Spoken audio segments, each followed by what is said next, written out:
This is the beginning.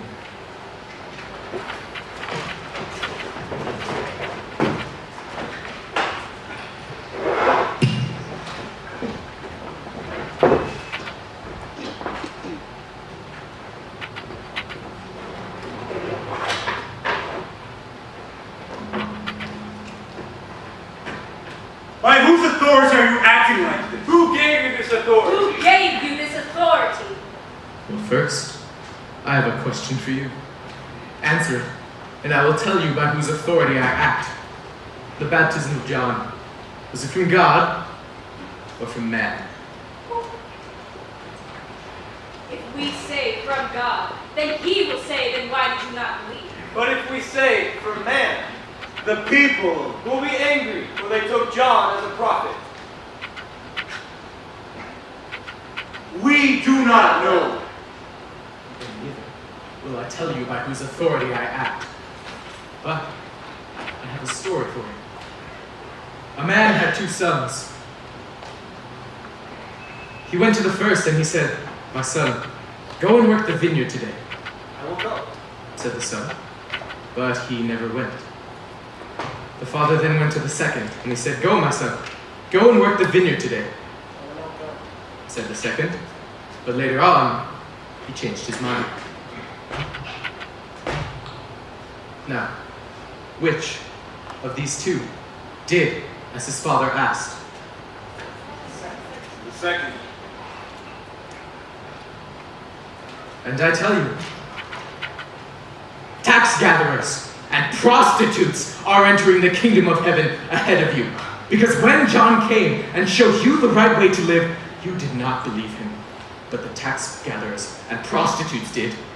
And even when you saw this, you did not change your ways and follow him. Master, you are an honest man. Give us your ruling on this. Are we or are we not permitted to pay taxes to the Roman emperor? You hypocrite! Show me the money by which tax is paid.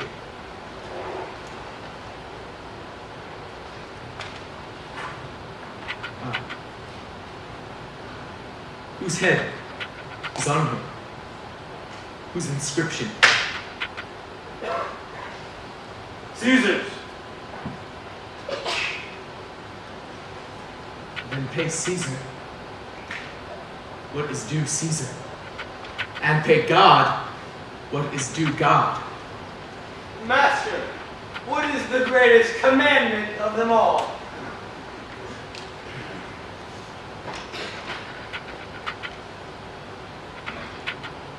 Thou shalt love the Lord your God with all your heart and all your soul. This is the greatest commandment. And the second is like it. Love thy neighbor as thyself. All of the rest of the law and all that the prophets have written are based on these first 2. The doctors of the law and the Pharisees sit in the seat of Moses. Therefore listen to them. Pay attention to their words, but do not follow their practices. For they say one thing and they do another. They make up heavy packs and pile them on men's shoulders, and they do not raise a finger to lift the load themselves. Oh, they go about wearing broad phylacteries with large tassels on their robes. They love to have their seats at feasts and at the synagogues, to be greeted respectfully in the streets, and to be called teacher. But you must not call them teacher, for you have one teacher, that is the Messiah. And you must call no man on earth father, for you have one Father, and you are all brothers. And you must call no man on earth rabbi, for you have one rabbi, and he is in heaven.